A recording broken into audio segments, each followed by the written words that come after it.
Greek mythology में एक मिर्जा सब कुछ। Hello students. Hello sir. Join हो गए हैं दोबारा से? Yes sir. सभी स्टूडेंट्स आ गए हैं? अभी आ रहे हैं। आ रहे हैं, अभी आ रहे हैं। चलो वेट करते हैं 2-3 मिनट का। स्टूडेंट ज्वाइन हो रहे हैं।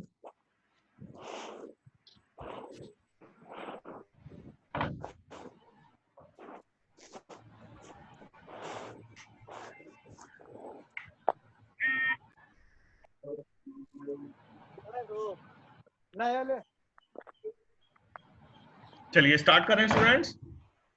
Yes sir. चलिए तो हम डिस्कस कर रहे हैं फिफ्थ एनएफ। फिफ्थ एनएफ के लिए हम एक एग्जांपल लेते हैं। देयर इज एन ऑर्गेनाइजेशन जहां पर कुछ प्रोजेक्ट्स चल रहे हैं, उन प्रोजेक्ट्स में कुछ पार्ट्स यूज होते हैं। तो उस ऑर्गेनाइजेशन का जो हमने डेटाबेस बनाया, there is a table by the name supplier which consist of supplier details such as supplier name, supplier address, supplier code, supplier phone number, so many details are there. Clear students? There is a table by the name products consist of product details. क्या क्या?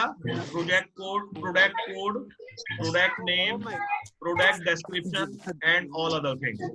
There is a table by the name project which consists of there is a table by the name project which consists of project code,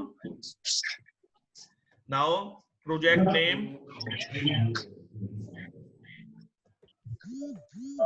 size and so on. Clear? समझ आ रहा है students? Yes sir. Now there is a table by the name SPJ which consists of supplier code, product code and project code. बताइए समझ आया student? इस table से हमें पता चलता है कौन सा सप्लायर कौन सा प्रोडक्ट सप्लाई कर रहे हैं, किस प्रोजेक्ट में सप्लाई कर रहे हैं, कौन सा प्रोडक्ट किस प्रोजेक्ट में यूज हो रहा है, उस प्रोडक्ट को कौन से सप्लायर सप्लाई कर रहे हैं, कौन से प्रोजेक्ट में कौन कौन से प्रोडक्ट यूज हो रहे हैं, कौन से प्रोजेक्ट में कौन कौन से सप्लायर सप्लाई कर रहे हैं।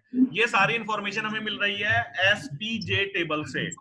बताइए एसपीजे टेबल का स्ट्रक्चर समझ आया कि नहीं आया? यस सर, आ गया। आ गया। अब ये बताइए इस एसपीजे टेबल में हम किस एट्रीब्यूट को की एट्रीब्यूट बनाएंगे?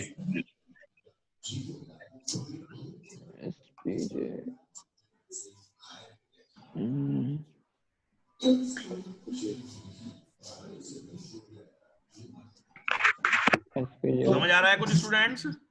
सर तीनों को। Yes sir. तीनों को, यानी कि की attribute will be supplier code plus product code plus project code. Clear? क्यों? क्योंकि एक सप्लायर मल्टीपल प्रोडक्ट सप्लाई करेगा तो एक सप्लायर कोड बार बार आएगा, यानी कि खाली सप्लायर कोड को हम की एट्रीब्यूट नहीं बना सकते हैं। एक प्रोडक्ट एक से ज्यादा सप्लायर सप्लाई करेंगे तो एक प्रोडक्ट कोड मल्टीपल टाइम्स आएगा, यानी कि उसे हम की एट्रीब्यूट नहीं बना सकते हैं। प्रोजेक्ट कोड, एक प्रोजेक्ट में मल्टीपल प्रोडक्ट्स आएंगे यानी कि एक प्रोजेक्ट मल्टीपल टाइम्स आएगा, यानी कि प्रोजेक्ट कोड को हम की एट्रीब्यूट नहीं बना सकते हैं। तो हमें इन तीनों के कॉम्बिनेशन को की एट्रीब्यूट बनाना पड़ेगा। Clear? Yes sir. Supplier code अब सिंगल वैल्यूड एट्रीब्यूट है कि मल्टी वैल्यूड एट्रीब्यूट है? मल्टी वैल्यूड, क्योंकि मल्टीपल एक प्रोडक्ट के लिए मल्टीपल सप्लायर हो सकते हैं। बताइए students. Yes sir. Yes sir. Product code is also multi valued attribute. एक ही प्रोडक्ट को एक सप्लायर मल्टीपल प्रोडक्ट सप्लाई कर सकता है। And project code is also multi valued attribute. एक सप्लायर मल्टीपल प्रोजेक्ट्स में सप्लाई कर सकता है, एक प्रोडक्ट मल्टीपल प्रोजेक्ट्स में सप्लाई हो सकता है। तीनों ही मल्टी वैल्यूड एट्रीब्यूट हैं। तो हमारी दोनों कंडीशन सेटिस्फाई हो जाती हैं। इसका मतलब है ये टेबल फिफ्थ एनएफ में नहीं है, क्योंकि इस टेबल में सारे एट्रीब्यूट मल्टी वैल्यूड एट्रीब्यूट हैं और सारे ही एट्रीब्यूट की एट्रीब्यूट का पार्ट हैं। Yes sir. बताइए समझ आया कि नहीं? Yes sir. क्लियर? तो हमें इस टेबल को नॉर्मलाइज करना पड़ेगा। Clear students? Hello. Yes sir. हाँ जी, तो नॉर्मलाइज करने के लिए हमने जो फोर्थ एनएफ में रूल पढ़ा था वही रूल यहाँ पढ़ेंगे। हमने कहा था नॉर्मलाइज करने के लिए हम क्या करें, हर मल्टी वैल्यूड एट्रीब्यूट को की एट्रीब्यूट के साथ अलग टेबल में डाल दें। Clear students? तो अगर हम इस टेबल की दो टेबल बना लें, एक टेबल में हमने ले लिया supplier code and product code, एक टेबल में ले लिया हमने supplier code and project code, तो हमारी टेबल डिकम्पोज हो गई, नॉर्मलाइज हो गई। Clear student? समझ आ रहा है? बहुत ज्यादा आ रहा है सर बैकग्राउंड नॉइज आ रहा है बहुत ज्यादा। मैं म्यूट ऑल कर देता हूं अभी। अरे मिट्टी हुआ मसाले कर रखे।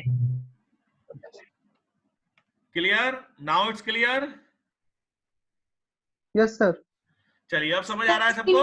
अब तो नहीं आ रहा है बैकग्राउंड नॉइज? अब सही है नो सर, सर। अब नहीं आ रही। चलिए, तो अब आप देखिएगा, हमने इस टेबल को अकॉर्डिंग टू फोर्थ एनएफ दो टेबल में कन्वर्ट कर लिया, सप्लायर कोड एंड एक में आ गया सप्लायर कोड प्रोडक्ट कोड, एक में आ गया supplier code project code. Clear? Yes sir. लेकिन अब फिफ्थ, ये तो हमने अकॉर्डिंग टू फोर्थ एनएफ कर लिया, फिफ्थ एनएफ का क्या ऐड होगा? फिफ्थ एनएफ में हमें देखनी पड़ती है जॉइंट डिपेंडेंसी। यहां पर एक नई डिपेंडेंसी आ गई है जिसको हम कहते हैं जॉइंट डिपेंडेंसी। तो फिफ्थ फोर्थ एनएफ में जॉइंट डिपेंडेंसी की रिक्वायरमेंट नहीं होती है, लेकिन अगर हमारी टेबल में सारे एट्रीब्यूट्स मल्टी वैल्यूड एट्रीब्यूट्स हैं और सारे एट्रीब्यूट्स की एट्रीब्यूट का पार्ट हैं, तो हमें फिफ्थ एनएफ की रिक्वायरमेंट पड़ती है। और फिफ्थ एनएफ में हमें जॉइंट डिपेंडेंसी भी देखनी पड़ती है। जॉइंट डिपेंडेंसी क्या कहती है? जॉइंट डिपेंडेंसी कहती है जो इंफॉर्मेशन आपको सिंगल टेबल से मिल रही थी वही सारी इंफॉर्मेशन आपको उन सभी टेबल को ज्वाइन करने से मिलती है या नहीं, जो टेबल आपने डिकम्पोज करके बनाई है, जो टेबल आपने नॉर्मलाइज करके बनाई है। फॉर एग्जांपल, पहले हमारे पास ये सिंगल टेबल थी एसपीजे, इस सिंगल टेबल से हमें जो इंफॉर्मेशन मिल रही थी वही सारी इंफॉर्मेशंस जब हम इन दोनों टेबल एसपी और एसजे को ज्वाइन करेंगे हमें मिलेगी कि नहीं मिलेगी। चेक कर लेते हैं। हमें इस टेबल से पता चल रहा था, देखिए हमें इस टेबल से पता चल रहा था, ये जो टेबल हमारी थी एसपीजे, इससे हमें पता चल रहा था कौन से सप्लायर कौन सा प्रोडक्ट सप्लाई करते हैं। वो इंफॉर्मेशन हमें इस टेबल से भी मिल रही है, कौन से सप्लायर कौन सा प्रोडक्ट सप्लाई करते हैं। इस टेबल से हमें पता चल रहा था कौन से सप्लायर किस प्रोजेक्ट में सप्लाई करते हैं। यहाँ पे भी हमें पता चल रहा है कौन से सप्लायर किस प्रोजेक्ट में सप्लाई करते हैं। लेकिन यहां से हमें पता चल रहा था कौन सा प्रोडक्ट किस प्रोजेक्ट में सप्लाई हो रहा है। इन दोनों टेबल से हमें ये नहीं पता चल रहा कौन सा पार्ट किस प्रोजेक्ट में सप्लाई हो रहा है। यानी कि जब हम टेबल को ज्वाइन करके देखते हैं, जो ज्वाइंट डिपेंडेंसी हम देखते हैं, तो दो तरह की ज्वाइंट डिपेंडेंसी होती है। एक होती है लॉसलेस ज्वाइन और एक होती है लॉसी ज्वाइन। अगर जो इंफॉर्मेशन हमें सिंगल टेबल से मिल रही थी वही इंफॉर्मेशन हमें इन सभी टेबल को ज्वाइन करके मिल रही है, तो उसको कहते हैं लॉसलेस ज्वाइन, यानी कि कोई भी इंफॉर्मेशन हमारी लॉस्ट नहीं हुई। लेकिन जो इंफॉर्मेशन हमें सिंगल टेबल से मिल रही थी वही इंफॉर्मेशन अगर हमें इन सभी टेबल को ज्वाइन करके नहीं मिलती है, इसका मतलब है लॉसी ज्वाइन। और अगर लॉसी ज्वाइन है तो हमारी इंफॉर्मेशन लॉस्ट हो गई है, इसका मतलब है नॉर्मलाइजेशन सही नहीं है। तो सबसे पहले ये बताइए ज्वाइंट डिपेंडेंसी समझ आई कि नहीं? Yes sir. समझ आ गया सभी स्टूडेंट्स को? Yes sir. ज्वाइंट डिपेंडेंसी कितने टाइप की होती है? दो टाइप की। कौन कौन सी? लॉसलेस और lossless join and lossy join. Lossy. हमें कौन सी डिपेंडेंसी बनानी है, लॉसलेस के लॉसी? लॉसलेस। लॉसलेस। तो यहां पर आपकी लॉसलेस बन रही है कि लॉसी बन रही है? लॉसी। लॉसी बन रही है, इसलिए टेबल हमारी नॉर्मलाइज्ड नहीं है। इसलिए इस टेबल को नॉर्मलाइज करने के लिए हम क्या करेंगे, यहाँ पे एक टेबल और बना लेंगे जिस टेबल के एट्रीब्यूट्स होंगे, जिस टेबल का नाम रखेंगे पीजे, और इसमें एट्रीब्यूट जाएगा product code comma project code जी। अब आप देखेंगे जो इंफॉर्मेशन आपको इस सिंगल टेबल से मिल रही थी वही जो इंफॉर्मेशन आपको इस सिंगल टेबल से मिल रही थी वही इंफॉर्मेशन आपको इन तीनों टेबल को ज्वाइन करके भी मिल रही है। This is known as lossless join. Now these three tables are in fifth NF. इसमें पहले वाली टेबल में supplier code plus product code को प्राइमरी की बनाएंगे, इसमें सप्लायर कोड और प्रोजेक्ट कोड को प्राइमरी की बनाएंगे, इसमें प्रोडक्ट कोड और प्रोजेक्ट कोड को की एट्रीब्यूट बनाएंगे। तो this is known as fifth NF. बताइए स्टूडेंट समझ आया कि नहीं? Yes, sir.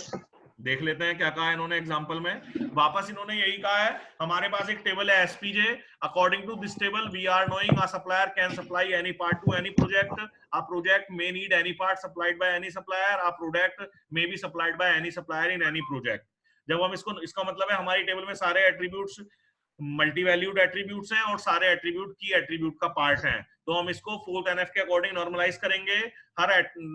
हर ग्रुप एट्रीब्यूट को की एट्रीब्यूट के साथ अलग टेबल में डाल देंगे। तो पी कोड को, पी हैश को हमने एस हैश के साथ अलग टेबल में डाल दिया, जे हैश को हमने एस हैश के साथ अलग टेबल में डाल दिया। लेकिन नॉर्मलाइज करने के बाद हम देखेंगे जॉइंट डिपेंडेंसी कौन सी बन रही है। जैसा कि आपने देखा जॉइंट डिपेंडेंसी बन रही है लॉसी जॉइन। लॉसी जॉइन अगर होता है तो हमारी टेबल 5th NF में नहीं होती है, हमें लॉसलेस जॉइन बनाना है। तो लॉसलेस जॉइन बनाने के लिए हमने एक और टेबल बना ली। Now these 3 tables are in 5th NF। Clear students? Yes, sir. तो ये हमारा कंप्लीट हो जाता है नॉर्मलाइजेशन। क्लियर? Yes sir. पढ़ लीजिएगा, बहुत इंपॉर्टेंट टॉपिक है। एग्जाम्स में जरूर 10 मार्क्स का क्वेश्चन आता है, प्लेसमेंट ड्राइव्स में जरूर पूछा जाता है नॉर्मलाइजेशन से, इंटरव्यूज में जरूर पूछा जाता है नॉर्मलाइजेशन से। नॉर्मलाइजेशन कंप्लीट हो जाता है। नेक्स्ट है PL/SQL। PL/SQL का काफी पार्ट हम क्लासेस में डिस्कस कर चुके थे स्टूडेंट्स। Yes, sir. तो कहां तक डिस्कस किया था? केवल वही डिस्कस करना है। स्टार्ट करेंगे इस लेक्चर को नेक्स्ट क्लास में। हमने यहां तक डिस्कस कर लिया था जंप स्टेटमेंट तक।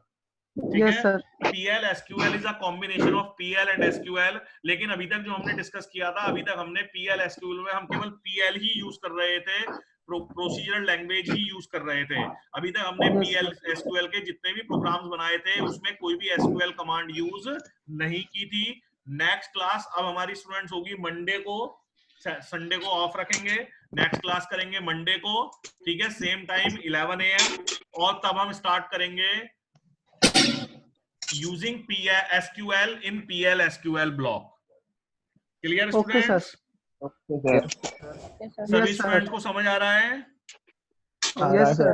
देखिए स्टूडेंट, अगर आपको कोई भी चीज समझ नहीं आ रही है, कोई भी प्रॉब्लम है, तो आप मुझे इंडिविजुअल भी पूछ सकते हैं। सबके पास मेरा व्हाट्सएप नंबर है, सबके पास मेरा कॉलिंग नंबर है, सेम है मेरा WhatsApp number and calling number. अगर आप लोगों को कोई भी प्रॉब्लम आती है तो मुझे व्हाट्सएप नंबर पे पूछ लीजिएगा, चाहे कॉल करके पूछ लीजिएगा। कोई भी टॉपिक ऐसा है जो आपको लगता है आपको नहीं आता है, आपका छूट गया है, अलग से आप समझ सकते हैं। ठीक है बेटा? Yes, yes sir. सर। चलिए तो फिर वाइंड अप करते हैं आज की क्लास।